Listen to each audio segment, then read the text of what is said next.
Lingayikhetha igumgedlela lenkosi enkulu Bombela isitimela samampondo babamkhulu uNkulunkulu phakade. Amen. Kuze kube yiso lesi sikhathi abantu abamnyama bazenze bona ukuthi bebe njena behlupheke kanjena ngokuthatha umlungu bembeke phezu kwamakhanda abo. Bonke ukuhlupheka kwabo babambe likhulu iqhaza leli ukube behlupheka. Ngakho ukuzinikela kwabamhlophe noma isidingo singasekho beze bephinde beyothatha nayo inkolo yabo abamhlophe. Phela amaqembu abantu ayesehlukene kabili. Kukhona abantu abasebethanda kakhulu abelungu bemukele nayo inkolo yabo abelungu ababefike nayo kuleli lizwe eyayimelene kakhulu namasiko amaNguni, ngenxa yokuthi amasiko abo phela abelungu namasiko ase-Afrika ayaphambana futhi ayashayisana kakhulu lamasiko aseRome namasiko ase-Afrika, njengoba phela onkulunkulu bakhona eRome bengaphezu kwa-1800. Abanye bonkulunkulu bakhona banamakhanda ezimbuzi. Lokho okwenza ukuthi abelungu becasuke kakhulu uma befica lesi sizwe sabantu abamnyama behlaba izimbuzi ezingonkulunkulu babo. Ingakho kuwo lamasonto kwakufundiswa kona ukuthi indaba yokuhlaba lena kayilungile, ngoba phela bona babebona ukuthi wena ubulala uNkulunkulu wabo.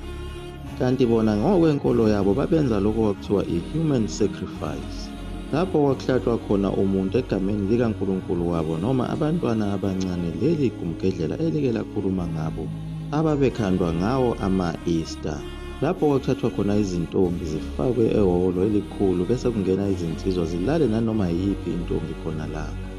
Izingane ezazimithwa lapho zaziba umhlatshelo ngawo uKhisimusi, ezazizalwa yizo izintombi zayisuke zisencane ziqala ngqa ngokuzala. Wonke umuntu wakhona eRome umntwana wakhe wokuqala kwakunikelwa ngaye kuye lo Nkulunkulu onekhanda lembuzi, abanye banamakhanda ezinkomo. Yiko konke lokho kwakusekufundiswa abantwana ababezintandane befundiswa emishini sebebulawelwe abazali babo, befundiswa khona phela ukuthi labazali baba sebeshonile kanye nomkhulu baba bashone kuzo lezi zimpi, bangamadimoni futhi bangahlatshelwa nalezi zimbuzi lezi. Phela base beyithole kahle abelungu lento ukuthi umoya walalamaqhawe awupheli, njengoba kwakade kufike yena usompisi ngesikhathi sosenza ngakhona wafika waba yiqhawe elikhulu, naye waphinde wazala amaqhawe ondlela, nabo ondlela baphinde bazala amaqhawe omavumengwane, kwazalwa noGodide. Njengoba kule mpi kaBhambatha bekukhona yena umangathi kaGodide wakhona kwaNtuli, oseyiqhawe lesizukulwane sesine, elokhu enesibhaxu esisafana nesakababamkhulu wakhe ongusompisi. Bakhanda icebo abelungu ukuthi awuvalwe lo moya olokhu ubuye njalo lapha, ngoba yiwona lona usicindezelayo. Phela abelungu babekutholile nalokho ukuthi laphana eqhugwaneni kwakukhulunywa kuthiwe yini, lapho sona lesi sizwe samaNguni esasikhuluma khona nomveli nqa uNkulunkulu waso ukuthi sisenkingeni sisempini, uNkulunkulu mesezovusa amaqhawe amadala ukuthi kube yiwona azolwa kule mpi. Kodwa lesi sizwe samaNguni sona ngento eyodwa ukuthi sasesikhonze kakhulu futhi sesikholelwa kakhulu nakuwo umuthi, njengoba nakhona laphana empini yamakhanda zazikhona izinyanga ziphuma zingena, sekusetshenziswa nemithi eyayingozi kakhulu futhi ingafunwa uNkulunkulu, njengoba bagcine bethathe nayo usayitsheni kwawo amaNgisi abamnquma ikhanda bakhanda ngaye intelezi. Le ntelezi nayo yayibasebenzela kahle kakhulu ngoba babekholwa ukuthi yiyo lena efike ivele ivale ngenkuni kuleli hlathi ngalesi sikhathi befunwa ngamaNgisi. Noma esengenile kuleli hlathi amaNgisi ayengababoni ngenxa yayo inkuni. Lokho kwakwenza ukuthi ngisho nawo amadube esandlwana engaboni, bese inhlamvu iwashaya kalula amadube esandlwana, njengoba kwafa isibalo esiningi sawo amadube esandlwana, ngoba phela yiwona ehlomeka ehamba phambili ephushwa yibo abelungu. Kodwa inkosi uSibindi Ngubane yabamba elikhulu iqhaza ukuthi ibalekelele abelungu, ngoba nayo le nkosi yakwazi ukuthola inyanga, nayo yenza ukufanayo, watholakala ikhanda lebutho elahamba nayo uBhambatha ukuze kukhandwe intelezi. Abelungu bayivumela bathi inqobo nje masizokwazi ukuthola leli butho likaBhambatha elilapha ehlathini. Nangempela yakhandwa leyo ntelezi ngalo ikhanda lensizwa ethile engaziwa eyayisebuthweni lakhe uBhambatha. Ikona lokho kwenza ukuthi kube lula phela ukunqoba kwabo osibindi namaNgisi, njengoba babejabule kakhulu abelungu bamklomelisa ngawo umhlaba walamakhosi aboshiwe.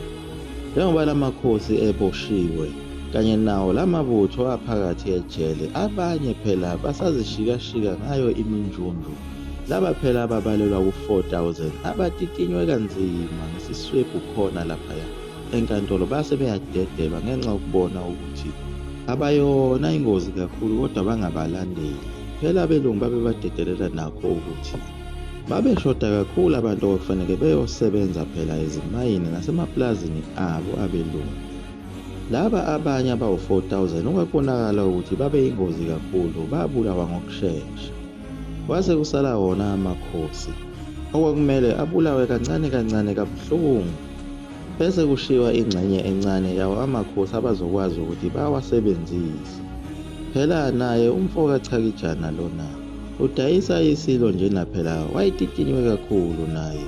Wathenjiswa ukuthi uma engafakaza amelane nesilo uyokhishelwa ngaphandle.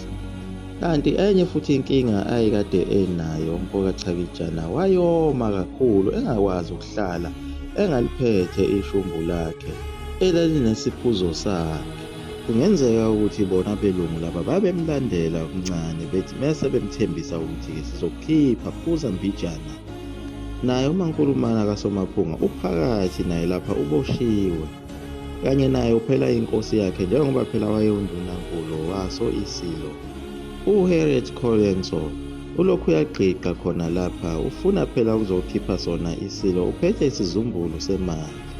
Kodwa abelungu bathi phinde nkosazana yomlungu, ngeke kusenzeka ngale ndlela owawenze ngayo ekuqaleni. Asikuvumeli ukuthi usikhiphe isilo noma ngabe uphethe inhloboni yemali. Phela babebona abelungu ukuthi uma singaphuma lapha isilo sizophinde siqale phansi siyihlomise futhi impi. Yilapho uHarriet Colenso owacela khona ukukhipha uMankulumana kaSomaphunga ongundunankulu ukuthi akabuye phela eze esizweni sakwaZulu. Kodwa lapho abelungu abamphikisanga. Inkinga kwaba yena uSomaphunga owanqabayo, wathi ngeke akwazi ukushiya inkosi yakhe ejele. Yayibuhlungu kanjalo-ke indawo yabo amakhosi eseyonqunywa phela khona emapulazini awo amaNgisi, beshiya nayo imindeni yabo. Kodwa ingoma phela kaMfundisi eyayifundisa abantwana yayingaphelile, yayisalokhu iqhubeke njalo ukuthi bangabantwana abancane abahlala ethempelini usizi abanalo. Naso phela isizwe sabantu abamnyama sasonile ngakho ukuthi sithembele kuyo imithi, njengoba phela uNkulunkulu ekhulumile nayo leya nsizwa yakwaKhumalo elena phela eHarrismith ayithumela ukuthi izokhulula laba bantu, izobatshela ukuthi ababuyele emthethweni wakhe uNkulunkulu. Njengoba nawo yayigoloza isilokhu ifelwa ngabantwana khona laphana ezweni lasentabazwe, eyayilokhu ibuza uNkulunkulu ukuthi ngizokholwa kanjani futhi kangikufuni ukusonta. Kodwa uNkulunkulu wayeyiphendula ngokuthi angifuni ukuthi ukholwe noma uyosonta, futhi angifuni ukuthi uyosontisa abantu bami, kodwa ngifuna ukuthi uyobafundisa umthetho kaNkulunkulu. Yayiphinde ibuze lensizwa ukuthi akhona njena amasonto nabefundisi, kodwa uNkulunkulu wayemphendula ngokuthi lawo masonto akuwona awami, mina ngifuna ukuthi uyofundisa abantu bami umthetho sebephumile emthethweni wami.